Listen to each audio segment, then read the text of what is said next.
The Adventist Church is still segregated to this day in the year 2026, and it absolutely bothers me. I had the amazing and wonderful opportunity to preach at this church called First Millsboro SDA Church in Delaware. If you are in Delaware and you're looking for a church to attend, hey, that is the church for you. The church wasn't big by any standards, probably like 15 to 20 people in the audience when I preached, but I just felt so loved, so welcome, and it was just truly a blessing. But here's the thing that I'm learning about small churches is that when it comes to small churches, they're not always going to have the bells and whistles that comes with a larger church and their church services. What I mean by that is when I was at First Millsboro a couple weeks ago, or last week, I guess. Well, no, this would be a couple weeks ago. Whatever. Okay, when I was there over these past few weeks, we didn't really have drums. We didn't have like a guitarist.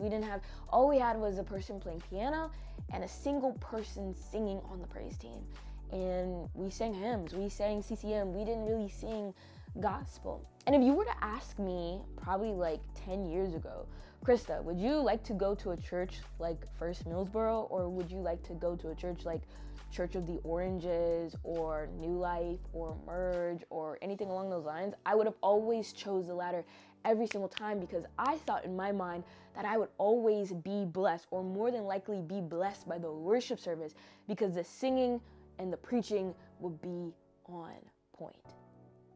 But if you were to ask me that question today, I actually don't care where I go. I don't care who I'm with. I just want to praise God.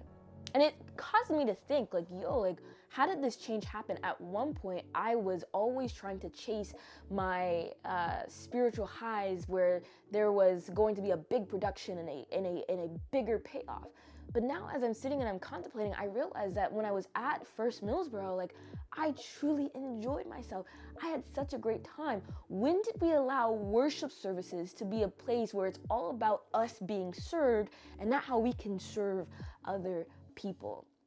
I know that the regional conferences and the state conference are separated because of a lot of different reasons, okay? There was a lot of just civil unrest, and Black people just weren't treated well within the Adventist Church at the time as when they separated, and so I get it. I understand their purpose, and that's a whole nother video. If you guys want me to go over the history of regional and state conferences, I'd love to do it. But that's a whole nother video for a whole nother day. But now we're in the year 2026, and things are different, or I would like to think and believe that they're different enough to where, hey, why aren't we having the conversation of bringing these churches together?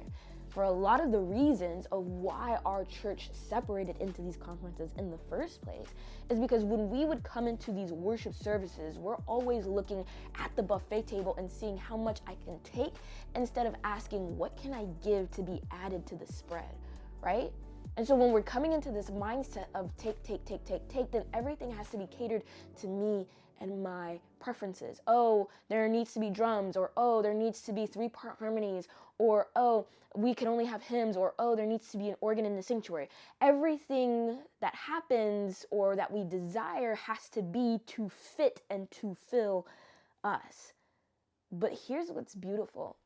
10 years ago, I had just roughly started my relationship with God.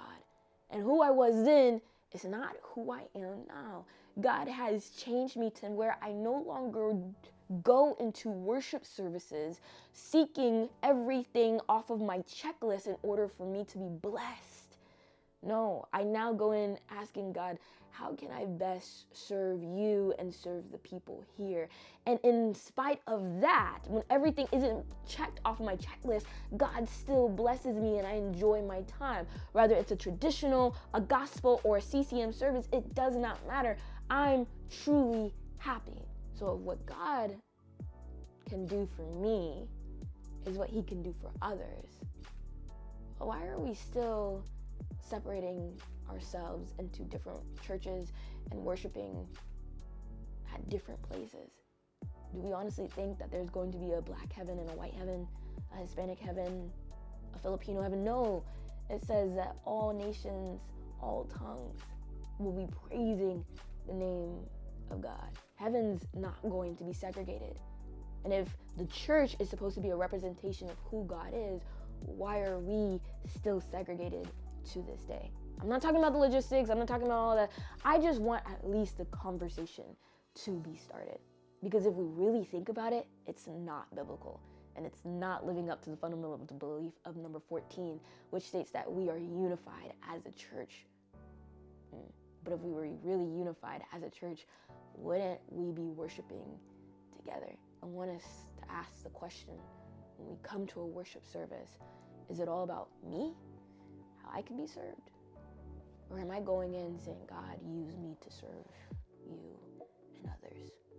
We need to check our hearts, ask ourselves these questions. Because I believe that God is truly trying to move us in a new direction. This is no harp on the church, guys. Trust. I'm not coming for the church in any sort of way on the aspect that I hate the church. No, I love the Seventh-day Adventist Church. I'm a pastor in the Seventh-day Adventist Church. Just because I love something and I work for something, for an organization, doesn't mean that I have to stay silent. I can also call out foolishness where I see there's foolishness. Having segregated churches in 2026 makes absolutely no sense. Well, I guess it makes sense when you counter in that pride is the main. But Paul calls for us to be unified, to not allow dissensions to drive us apart, to have us come together as a church to worship with one another and to also serve and to be the hands and feet of God. So now, like I said, I'm really just asking the question, hey, can we at least talk about it? Anyways, those are just my thoughts. Hope you guys enjoyed or whatever. Anyways, I'll talk to you all later. Peace.